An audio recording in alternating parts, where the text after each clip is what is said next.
If you really love someone, isn't that supposed to be enough? That's what Amara asked herself the night her husband rolled over and fell asleep again. She lay beside him, wide awake, staring at the ceiling. Her body was burning, her heart pounding. Her husband, Chuka, was already snoring softly, one hand over his chest like a peaceful man. But Amara, she wasn't peaceful at all. She wanted to scream. She wanted to cry. And deep inside her, a hunger was growing. Amara had everything a woman could want. A big house in Lekki. 2 beautiful children. A husband who was rich, handsome, and kind. But there was something missing, something she couldn't tell anyone. Not her mother. Not her best friend. Not even Chuka. Her body didn't feel alive anymore. She tried to hide it. She smiled in church. She packed her children's school lunch. She kissed Chuka goodbye every morning. But at night, she lay in bed, pretending. Chuka didn't know. He had never been with another woman before her. She was his first. And he was proud of that. He saved himself for marriage. Amara smiled when he told her that, back then. It sounded sweet. Holy. Romantic. But now, 3 years into their marriage, it felt like a problem. Chuka didn't know how to touch her the way she craved. He kissed gently, held softly, and finished too quickly. She needed more. Her body cried for it. It all started one evening. Chuka was away on a business trip. Amara came back from shopping and saw Malik, their driver, washing the car in the driveway. He was shirtless. His dark, muscled chest glistened with sweat. His arms flexed with every wipe. His trousers hung low on his hips. He didn't even look at her when she passed, he just kept walking. And that made it worse. Something inside her jumped. She looked away quickly. Her heart raced. What am I doing? She asked herself. He was just a driver. Nothing more. But that night, she dreamed about him. And the next night too. Amara began to notice things. How Malik opened the door for her, firm but quiet. How his voice was deep and calm. How he never looked at her too long, but when he did, it stayed in her skin. She tried to pray it away. She wore longer dresses. She avoided sitting in the front seat. She even begged Chuka to take her on a vacation, maybe it would bring the fire back. Chuka said, maybe next month. Work is too much. That night, she cried in the bathroom. She looked in the mirror and touched her lips. Why am I like this? She whispered. The turning point came one rainy afternoon. The children were with their grandma. Chuka was at a meeting. Amara had a headache and stayed home. She went down to the kitchen to make tea. Malik was there, mopping the floor. His white shirt was wet from the rain. It stuck to his chest. She almost turned back. But then he looked up at her. His eyes locked with hers. Not rude. Not afraid. Just seeing her. She froze. Neither of them spoke. The air between them got heavy, too heavy. Amara walked past him. But her hand brushed against his by accident. She felt it in her bones. That evening, Chuka came home and kissed her cheek. Everything okay? He asked. Yes, she lied. But she couldn't meet his eyes. Later in bed, he touched her. Soft, slow, unsure. She closed her eyes and tried to focus. Tried to feel something. Anything.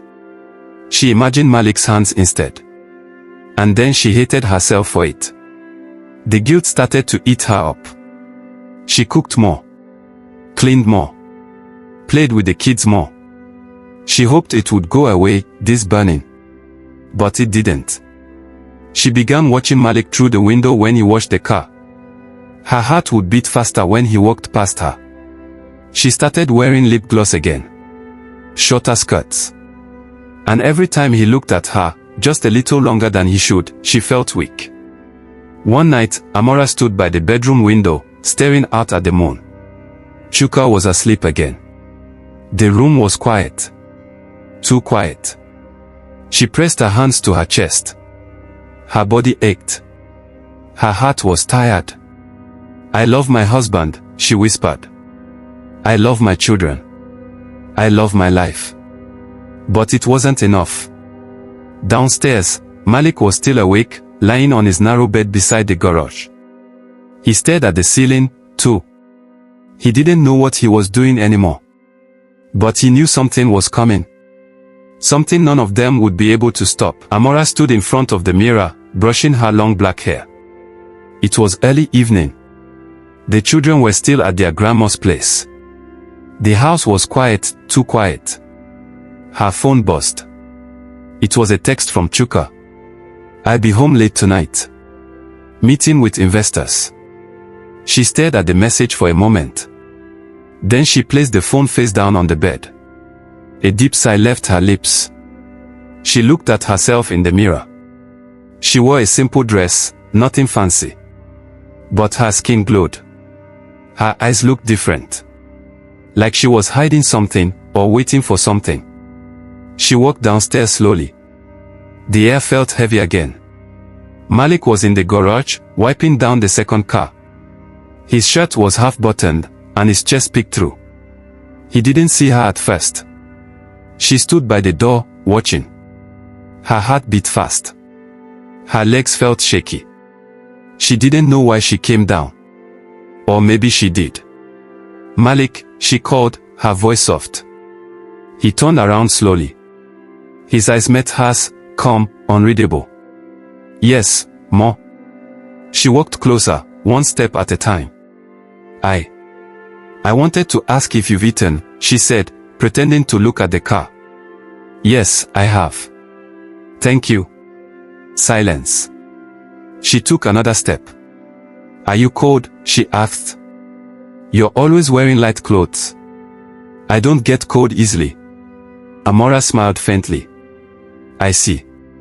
She should have walked away. But she didn't. Instead, she stood in front of him, too close. The space between them was small. The air was thick. Do you ever think about things you shouldn't? She asked, her voice almost a whisper. Malik didn't answer right away. His eyes didn't move. He didn't touch her. But something in his face changed. Yes, he said finally. I do. They stared at each other. The wind outside whispered against the walls. A faraway car honked. But inside that garage, everything was still. Amara's hand reached out, without thinking.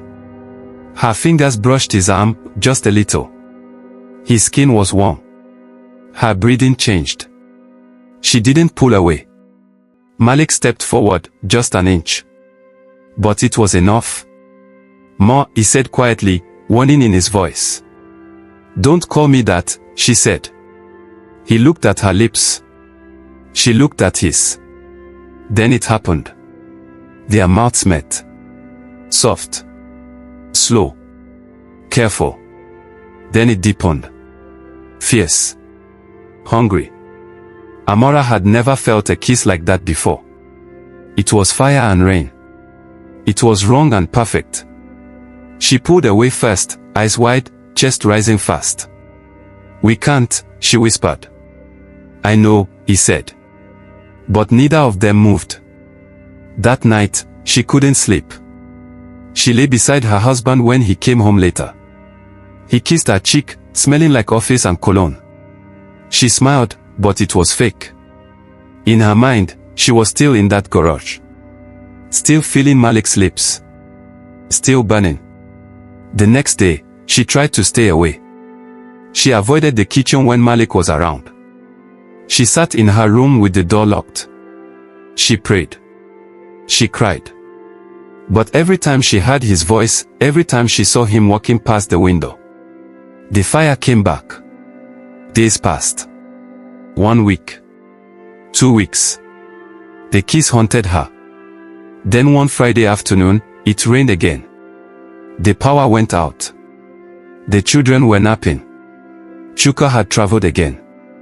She went down to check the windows. Malik was in the hallway. He had just returned from buying fuel. Their eyes met. They didn't speak. She walked past him, brushing his shoulder on purpose. He stood still. Amara reached the sitting room and stopped. She turned slowly. He was still watching her. She walked back. Stood close. Very close. This time, she didn't ask. She touched his face. He took her hand. And that was it. They didn't speak a word as they kissed again, deeper than before. The world outside disappeared. The storm outside matched the storm inside them. She felt his hands on her back, pulling her close. Her body melted into his. Every part of her came alive. They didn't make it to a bed. The couch was enough. It was wild. Hot. Full of need. She gasped. She cried. She moaned. For the first time in a long time, Amara felt full. Whole. Free. Afterward, she sat up slowly. Her dress half open. Hair messy.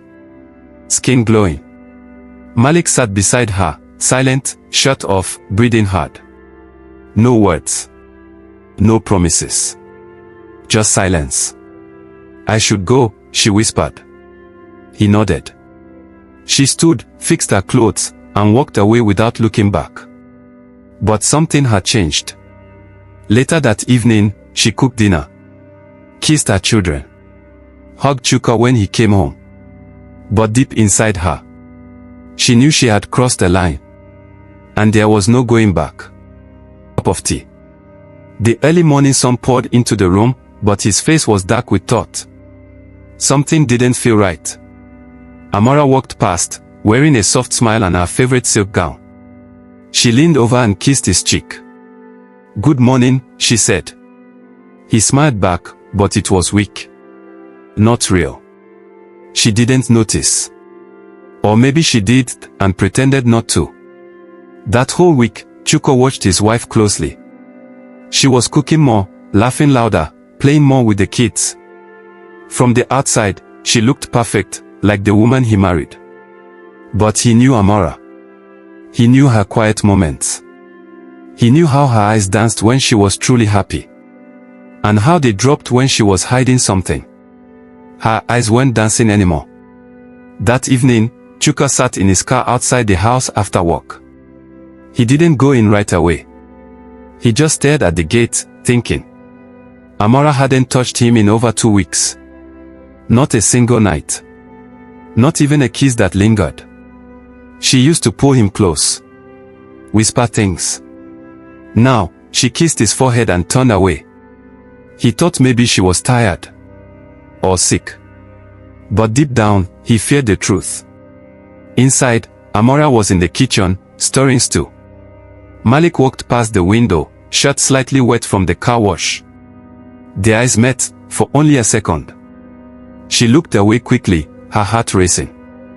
He nodded once and walked on. She held the spoon tighter. Her hands were shaking. That night, Chuka asked a question. Have you and Malik spoken recently? Amara froze. Just for a moment. Then she smiled. Why would we speak? He's just the driver.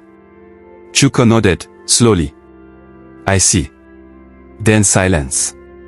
He didn't believe her. The next day, Chuka stayed home from work. He didn't tell Amara why. He said he was tired. But really, he was watching. He watched how Amara fixed her hair 3 times before going downstairs. He watched how Malik avoided her eyes in the hallway, not like a normal servant, but like a man hiding something. He noticed how the children played outside, while Amara disappeared for 20 minutes, and came back breathless. His heart broke, but he stayed quiet. That night, he went through her phone while she was in the bathroom. She had deleted almost everything. No chats with Malik. No strange calls. Clean. Too clean. His hands shook. He placed the phone back before she returned. Are you okay? She asked, drying her hands. Yes, he said. Just tired. The next morning, he made a plan. He told her he was traveling to Abuja for a short business trip. She smiled and kissed him goodbye. She didn't know he turned back an hour later. He parked down the road and walked quietly toward the house. The sun was bright. The birds were loud. But his heart was louder. He opened the back door with his spare key. The children were still at school. The house was too quiet. He moved slowly, quietly, like a ghost. Then he heard it. A sound. A moan. Not from pain, but from pleasure. He walked down the hallway, each step heavier than the last. He didn't want it to be true, but he already knew. He stopped at the guest room door. It was half open. He pushed it gently. And there she was. Amara. His wife. Naked. In Malik's arms. She gasped when she saw him. Chuka didn't say a word. His lips trembled. His eyes filled with tears. Malik jumped up, grabbing his trousers. Amara screamed, covering herself. "Chuka, please," she cried. He didn't shout. He didn't fight. He turned and walked away. But the sound of her voice, the image of their bodies, burned into his brain like fire. He went into his car and sat there. And cried. A grown man. A father. A husband. He cried like a child. That night, the children came home from school and found their father sitting alone in the living room, tears in his eyes. "Daddy, are you sick?" the older one asked. "No," he said softly. "I'm just sad." "Why?" the younger one asked. He couldn't answer. Amara came down later, her face pale, her hands shaking. "Chuka," she whispered. "Please talk to me." He didn't look at her. "I gave you everything," he said. "Why wasn't I enough?" She fell to her knees.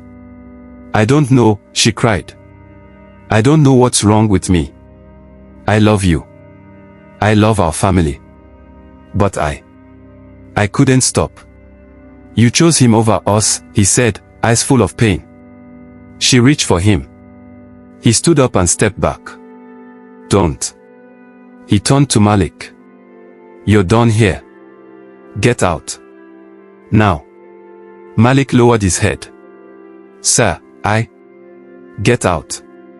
And just like that, Malik left. Quiet. Shameful. Gone. Amara sat on the floor, holding her chest. She couldn't breathe. Her children watched from the stairs. And in their eyes was something new. Hurt. Fear. And disappointment. She broke the family. And she knew it. The house felt different. Quiet. Cold. Like all the love had been sucked out. Amara sat alone at the dining table. Her food was untouched. Her eyes were red. She hadn't eaten all day. Upstairs, Chuka was packing a small bag. He wasn't leaving forever, just moving into the guest room. He couldn't sleep next to her anymore. Not after what he saw. Not yet. The children were quieter too. They didn't run around the house like before. They didn't hug Amara when she opened her arms. They watched her, like they didn't trust her anymore. It broke her heart. More than anything, she missed their little voices shouting "Mommy" when she came into the room.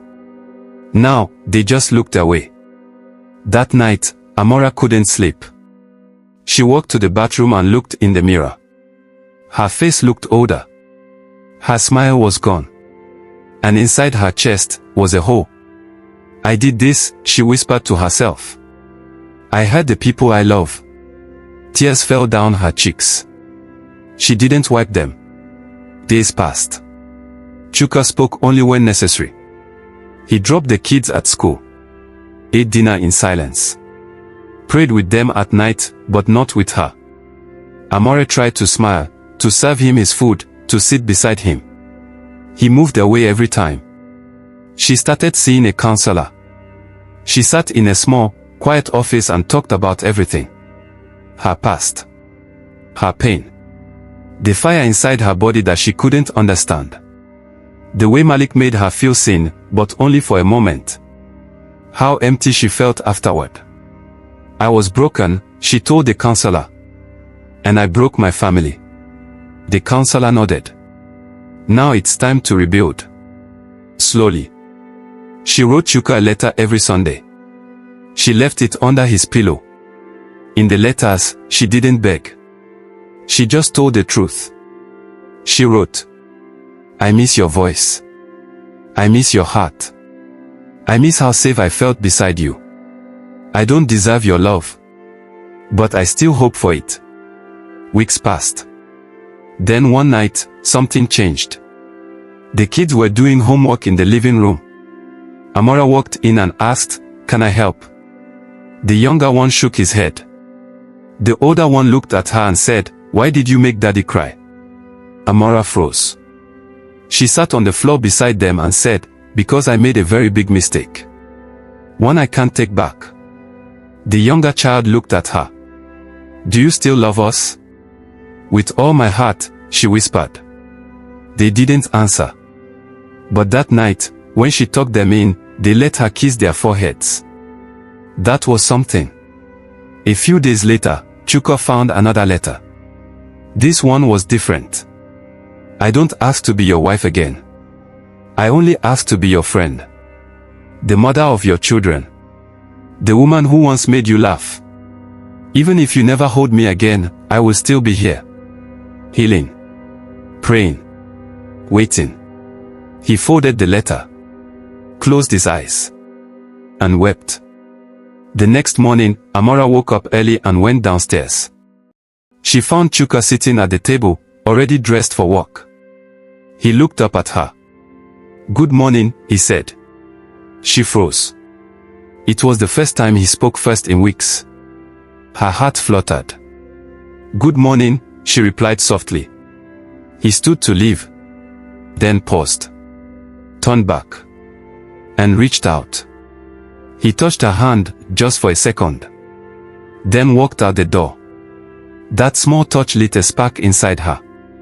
She cried in the kitchen, holding her chest, smiling through the tears. From that day on, things changed. Slowly. One touch at a time. Chuka started coming back into the main house more often.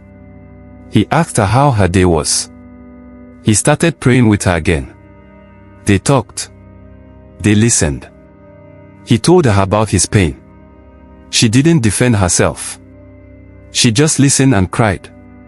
One night, he asked, Do you still love me? With everything I have, she said. He nodded. I'm not ready yet. But maybe. I will be. The children smiled more. They laughed again. They started jumping into her arms when she picked them from school. They started calling her mommy again, the way they used to. One Sunday, during family prayer, Chuka held her hand. Not tight. Just enough to say, I'm here. And that was the beginning. Months later, they went to church together. Sat side by side. And when the pastor said, Turn to someone you love and say, I forgive you, Chuka turned to her. He looked in her eyes. And whispered, I forgive you. Amara broke down. Tears rolled down her cheeks. But this time, they were happy tears. Their marriage wasn't perfect after that. But it was real. They talked more. Hugged more. Loved deeper. Slower. Stronger. Amara never forgot what she did. But she used it to grow. To become better. To stay faithful. To stay whole. One night, as she tucked the kids into bed, the older one looked up at her. Mommy. Yes. You're smiling again. She kissed his forehead. Because love came back, she whispered. And this time, I'm not letting it go.